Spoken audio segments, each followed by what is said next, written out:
Comme chaque semaine, je vous emmène découvrir les artisans qui font battre le cœur de l'Hexagone et les lieux qui font son prestige.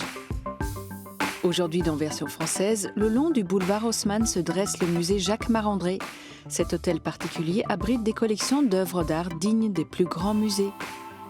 Stéphane Chappell apporte du style aux boutiques de luxe et podiums de défilé, mais aussi à nos intérieurs. Portrait d'un fleuriste pas comme les autres. Pattes d'éléphant, motifs psychédéliques et style décomplexé, bienvenue dans la mode libérée des années 70. Voyage dans le temps. Immersion dans un savoir-faire peu connu en Occident, l'art ancestral du Gyo-Taku. C'est Nicolas Trelonge qui nous en parle dans le geste. Et avant de retrouver le fleuriste Stéphane Chappell, tout de suite point de vue.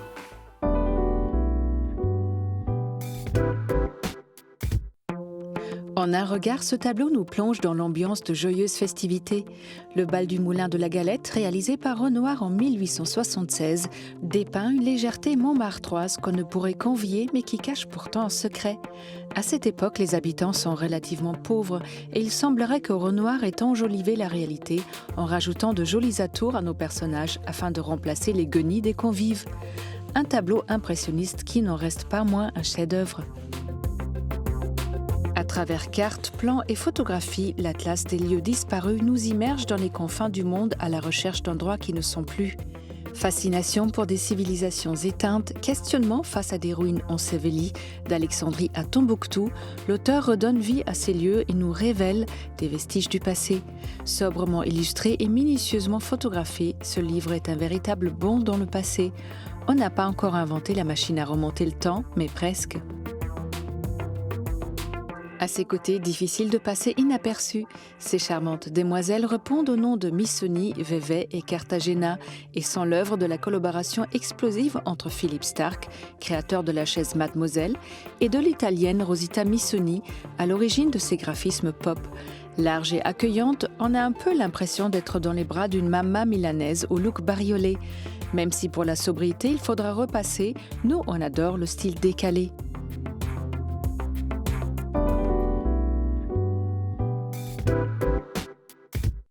Les époux Édouard André et Nelly Jacquemart ont parcouru l'Europe et l'Orient à la recherche de pièces exceptionnelles. C'est au cœur du musée Jacques Marandré que se cachent ces trésors.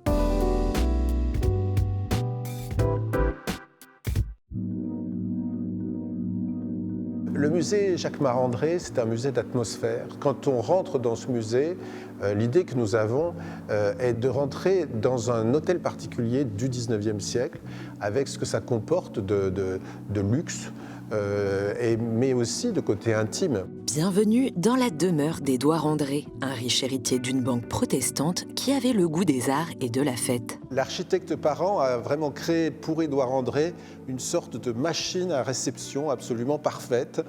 Les invités arrivaient par une rampe d'un côté, leur calèche pouvait rentrer dans la cour d'honneur, puis ils pénétraient dans un premier salon qui avait été spécialement élargi en fait par des systèmes extrêmement ingénieux de cloisons rétractables, escamotables, aussi bien dans les murs que dans les sols. On voit encore les traces des rails et de ces systèmes très sophistiqués qui permettaient en fait d'avoir un très grand espace libre pour des réceptions qui pouvaient accueillir 1 millier de personnes. C'est après le mariage d'Édouard avec la peintre Nelly Jacquemart que l'hôtel particulier devient une vitrine des arts de l'époque, acquis aux 4 coins du monde. Ils vont en Allemagne, ils vont en Suède, ils vont en Russie, ils vont en Égypte, au Liban. Enfin, c'est vraiment un couple de collectionneurs voyageurs.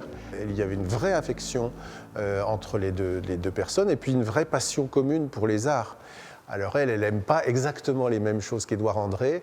Édouard est plutôt passionné par les arts décoratifs du XVIIIe siècle, par leur rapport avec l'art flamand, l'art hollandais. Notamment cette série de Rembrandt qui faisait la fierté du maître des lieux. Il fallait une grosse fortune à la fin du XIXe siècle pour acheter des Rembrandts. C'était un artiste déjà très très cher, très recherché par les collectionneurs aussi bien européen qu'américain. Nous avons le portrait d'Arnold Tollings, qui est un tableau de la fin, un tableau d'un Rembrandt très, très dépouillé, un Rembrandt austère.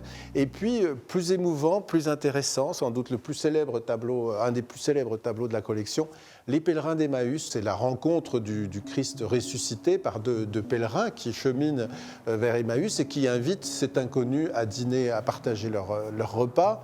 Et Rembrandt va représenter exactement le moment de la reconnaissance, c'est-à-dire le moment où le premier pèlerin, qui est dans l'ombre, qu'on entreaperçoit à peine, est en train de se prosterner au pied du Christ.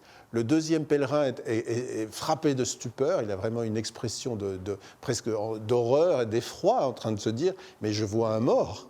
Nelly Jacquemart, elle a une passion pour l'Italie. Une passion qu'elle expose et aménage à l'étage avec un soin pour la mise en scène, comme avec cette fresque vénitienne de Tiepolo qui accueille les visiteurs. On est dans l'ancien jardin d'hiver de l'hôtel particulier. Elle a jugé que c'était la meilleure lumière pour voir cette fresque, elle avait bien raison. Et elle a fait construire cet escalier extraordinaire à double révolution pour précisément qu'on puisse l'admirer. C'est une sorte de mise en scène de l'œuvre d'art avec presque un goût baroque en fait, pour la surprise et la beauté du mouvement. C'est une œuvre qu'on peut voir en mouvement comme ça quand on monte par ce jeu de spirale et qui se découvre complètement quand on arrive à l'étage qui est pour Nelly Jacquemart son étage, puisque c'était l'endroit où elle avait organisé son musée italien qu'elle ne laissait pas visiter à tout le monde. Alors c'est vraiment son musée à elle, où elle va y accumuler une collection assez extraordinaire, notamment de sculptures. Les pièces les plus rares et exceptionnelles de la pièce sont indiscutablement ces deux angelots de Donatello, on appelle ça des spiritelli, des petits esprits. C'est un musée un peu unique à Paris ici, cette pièce. Ancien atelier transformé dans cette ambiance tellement particulière que Nelly Jacquemart aimait peaufiner par des importations extrêmement importantes comme ces plafonds italiens qui sont venus en morceaux depuis l'Italie. Il ne faut vraiment pas du tout considérer la collection Jacquemart-André comme une collection mondaine. C'est vraiment une passion de collectionneur. Et c'était un rapport très romantique en fait à l'œuvre d'art. De Rembrandt à Botticelli, au musée Jacquemart-André, le romantisme est en effet partout et à tous les étages.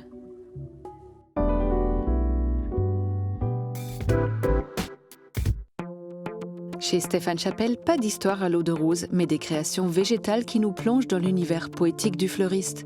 Voici son portrait.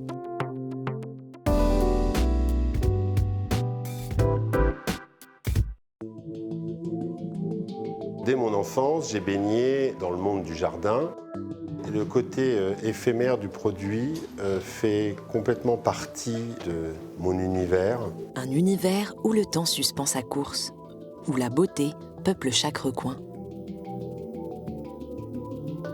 Depuis près de 35 ans, le fleuriste Stéphane Chappell a fait de la nature un art dont les œuvres sont des bouquets instinctifs et intemporels. Là, je suis parti sur des végétaux assez vivants et assez jardins. Donc là, oui, je regarde surtout l'harmonie des couleurs. Et ensuite, par rapport au vase que j'ai choisi, oui, j'ai déjà un peu une idée en tête de ce que le bouquet final va être. Formé auprès de Jean-Michel Mertens et Christian Tortu, Stéphane Chappell s'inspire de ces deux grands noms du métier différents mais complémentaires pour créer ses compositions aussi traditionnelles que contemporaines. Donc là, je dispose, oui, toutes mes fleurs devant moi pour ensuite avoir une vue d'ensemble et pouvoir ensuite les prendre plus facilement. Un peu comme un peintre avec sa palette de couleurs, bien souvent peuplée de fleurs de saison. Je vais emmêler quelques clématites que je vais entourer un peu autour des branches, comme elle le ferait à l'état naturel. Dans son métier, ce qui lui plaît, c'est le côté inattendu de chaque journée, rythmé par les demandes des clients. Avec cette composition, il exprime son style, sa signature, un bouquet en mouvement qui laisse libre cours à la vie de chaque fleur.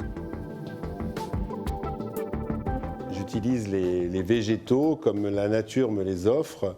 Il n'y a absolument rien de corseté, c'est-à-dire de figé, des fleurs qui sont standardisées. On est plutôt dans le côté très sauvage et extrêmement naturel. Et en même temps, je recherche toujours une note de sophistication pour apporter ce côté luxe, on va dire, à un bouquet.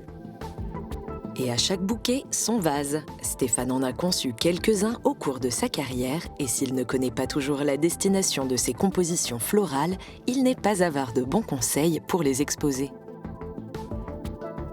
Un bouquet rond va aller plutôt dans quelque chose de bas, d'assez trapu. Des fleurs graphiques vont aller plus dans un vase tubulaire, qui mieux qu'un fleuriste va savoir les proportions, les tailles, pour la mise en valeur de chaque fleur. La constitution d'un bouquet dans un métier de fleuriste, c'est une infime partie du métier, c'est la récompense de notre métier. Une récompense qui a fait sa renommée, car Stéphane Chapelle ne se cantonne pas à ses 2 boutiques parisiennes. Depuis des années, ses créations habillent mariages et cérémonies et son nom se partage aussi dans l'univers de la mode, du bijou, du luxe et aujourd'hui des bougies. Pour la campagne d'une grande marque, il compose des décors végétaux.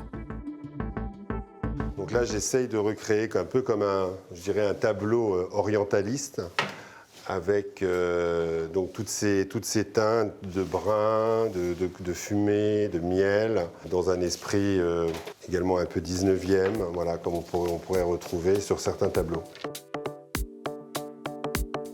Donc là, je vais placer quelques casmantium pour une petite touche dorée. Celles-ci sont dorées à la feuille, oui. Stéphane, c'est pas juste un fleuriste, c'est vraiment un créateur d'ambiance florale, si je puis dire. Il a un véritable œil sur la composition. C'est aussi un personnage très attachant et très talentueux. Donc c'est naturellement que nous sommes tournés vers lui pour créer ces ambiances. Des compositions sophistiquées, travaillées et remaniées au détail près pour le temps d'un cliché. Et si c'était finalement un pied de nez au temps qui passe et fan ses précieux produits?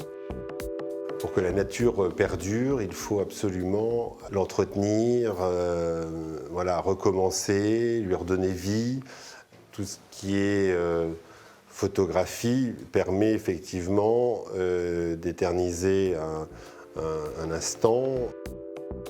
Que les végétaux ne durent pas dans le temps n'est pas quelque chose qui m'effraie, puisque je sais que c'est un éternel recommencement. Et Stéphane Chapelle recommence chaque jour au gré des saisons et des tendances florales. C'est aussi le secret de sa passion, créer de nouvelles émotions, puiser dans la nature.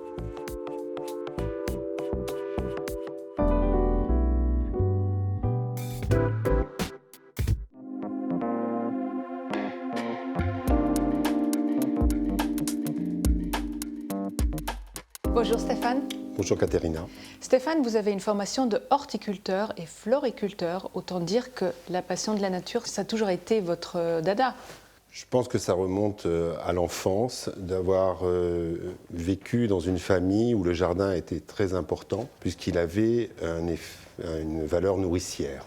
Très jeune, j'ai vu mon père jardiner, et donc il faisait aussi bien son jardin, le jardin de ses parents, le jardin de ses beaux-parents. Et vous l'aidiez? Et je l'aidais. Alors, quand on est enfant, c'est un peu compliqué. On regarde ça avec des yeux d'enfant, voilà. Mais je pense que c'est le départ de tout. Ensuite, vous avez fait un apprentissage à Paris, chez les meilleurs fleuristes, notamment Christian Tortu, par exemple. À l'époque, les fleurs étaient vraiment partie intégrante de la décoration, aussi bien des événements de la mode qu'ailleurs. Oui, tout à fait. C'est-à-dire que chaque maison de mode avait des fleurs bien précises. Vous retrouviez bien sûr le célèbre camélia pour la maison Chanel, le lys, le muguet pour la maison Dior. Quand j'ai commencé dans ce métier, je pense qu'il n'y avait pas de défilé sans fleurs, sans arches fleuries. C'était vraiment quelque chose qui était très très important. Et justement, pourquoi on parle du passé? Parce que qu'est-ce qui a tellement changé aujourd'hui? Nos concurrents ne sont pas forcément d'autres fleuristes, ce sont plutôt des nouvelles technologies. C'est les effets de lumière, c'est d'autres matières complètement différentes des fleurs qui sont arrivées sur le marché pour créer des ambiances. Ouais. Vous vous définissez comme agriculteur urbain, pourquoi? Je prends la nature comme elle me la donne. En aucun cas, j'essaye de contraindre la nature. Il y a des codes de la maison, quand ils font un bouquet et qu'ils n'ont pas le feuillage qui correspond à la fleur, je leur dis toujours, vous vous rapprochez au maximum de la feuille d'origine. Parce que si la nature a choisi de mettre un feuillage graphique avec cette fleur, c'est que c'est bien choisi. Vous avez vous-même mis en place un circuit de compostage. Ça fait partie aussi de l'évolution de votre métier. Alors là, c'est quelque chose qui me tenait à cœur aussi, puisque nous avions énormément de végétaux, puisque nous récupérons, on va dire, 85% de nos achats, qui est destiné aux hôtels, à des événements.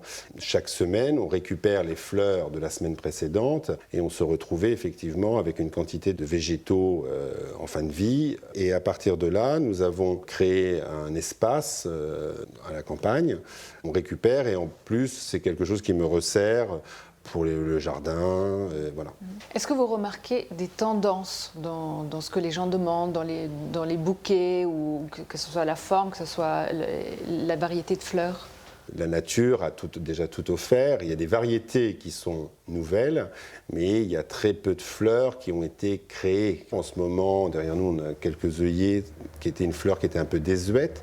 Et là, il y a quelques nouveaux producteurs qui s'intéressent à cette variété-là.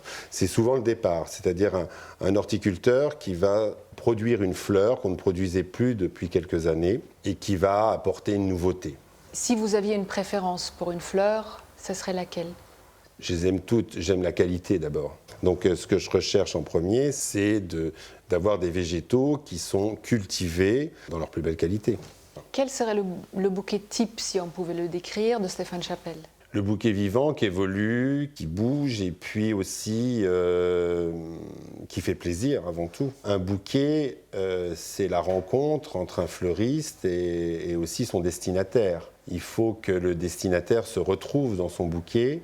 Vous pouvez donner le ton, un style. Moi, je lui impose la qualité, mais en aucun cas, je vais lui imposer une couleur. Ça, c'est le regard de chacun. Merci beaucoup, Stéphane. Merci, Katharina.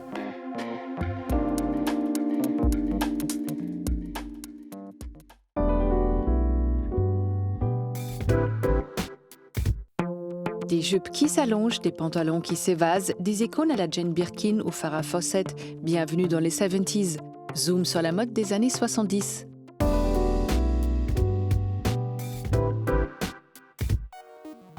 Parlons fleurs, couleurs pop, pâte d'eff et polyester. Bienvenue dans les années 70, sans doute la décennie la plus influente de l'histoire de la mode. Pourquoi ? Parce que c'est celle de toutes les libertés, à la croisée des styles émancipateurs et d'icônes restées mythiques qui ont posé les bases de la silhouette moderne. On pense à Marissa Berenson, à Betty Catroux ou à Loulou de la Falaise, les muses d'Yves Saint-Laurent, dont le style continue d'inspirer Anthony Vaccarello pour l'été 2021. Les 70s s'inscrivent dans la continuité de la mode hippie des années 60 où la révolution sexuelle, le Summer of Love et les revendications politiques ont donné à la silhouette des accents bohèmes. La mode s'industrialise, les femmes portent des chemises en dénime, des matières synthétiques et des pantalons évasés ou des robes à motif cachemire. Isabelle Marant s'en inspire chaque saison avec toujours une touche artisanale de crochet ou de broderie et une pointe de lamé disco. Car la décennie 70, c'est aussi celle de Diana Ross, de Bianca Jagger et du Studio 54, boîte de nuit new-yorkaise mythique où rien n'est interdit et où l'on croise Andy Warhol, Liza Minnelli et Grace Jones. Tout le monde s'habille chez Alston, créateur phare de l'époque.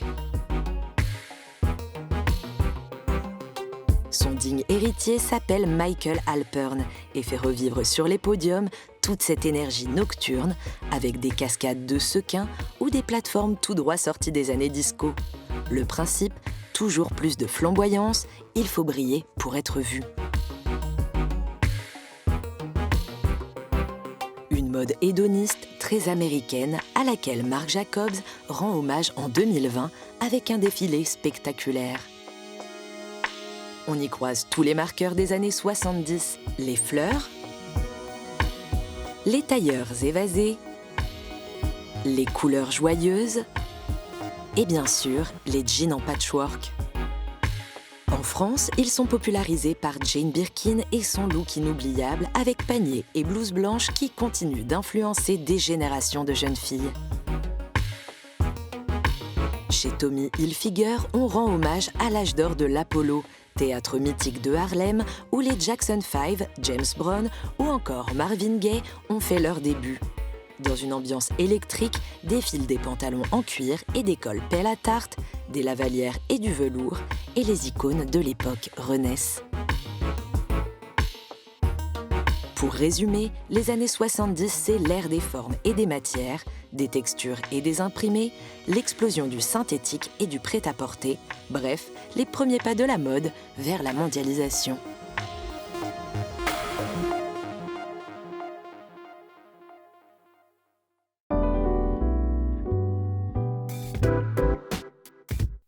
Ces silhouettes de poissons qui semblent figées dans le temps doivent leur profil ancré à l'artiste Nicolas Trollonge. Aujourd'hui, on vous parle de Gyotaku.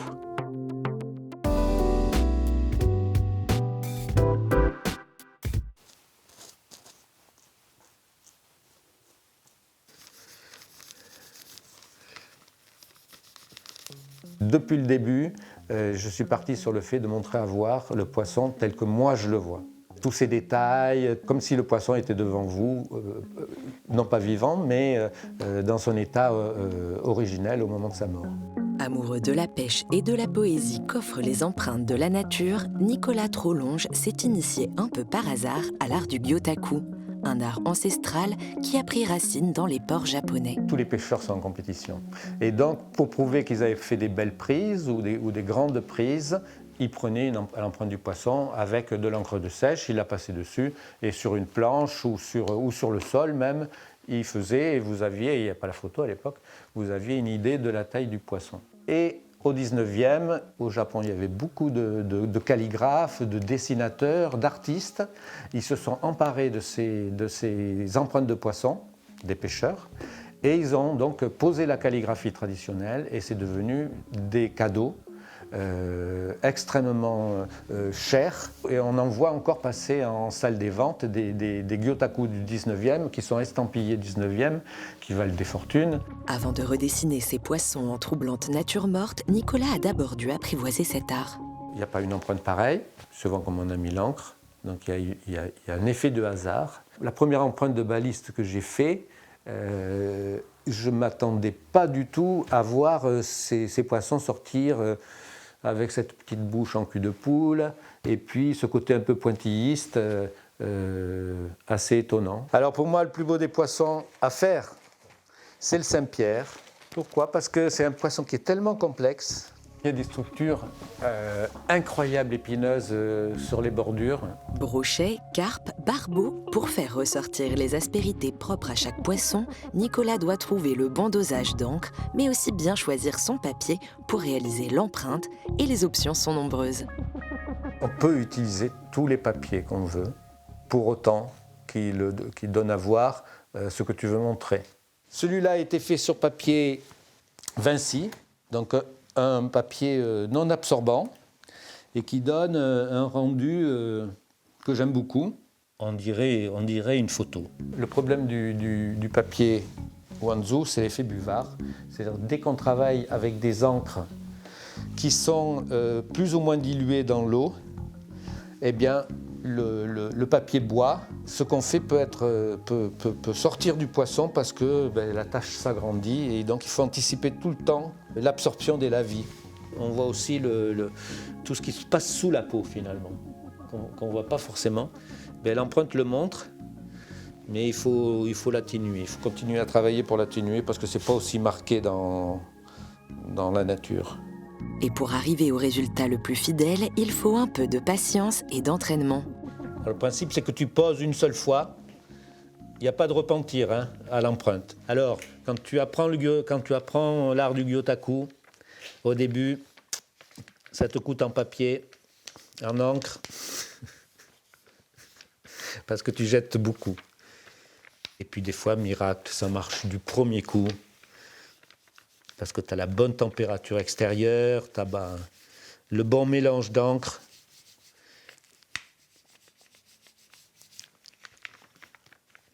Allez, mystère.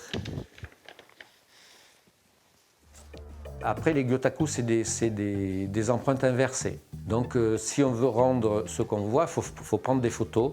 Et puis après, on travaille graphiquement avec soit des rotrings qui contiennent de l'encre de Chine, plus ou moins diluée, pour avoir les grisés. Soit maintenant, de plus en plus, je travaille avec des feutres à l'encre de Chine. Il y a 2 écoles maintenant de Gyotaku. Il y a toujours ceux qui travaillent en noir et blanc. Et il y a une école qui colore, qui peint les empreintes après. Moi, j'ai toujours adoré les films en noir et blanc. Et donc je reste fidèle au noir et je crois que je peindrai jamais mes poissons. Colorée ou traditionnelle, l'empreinte du poisson restera éternelle.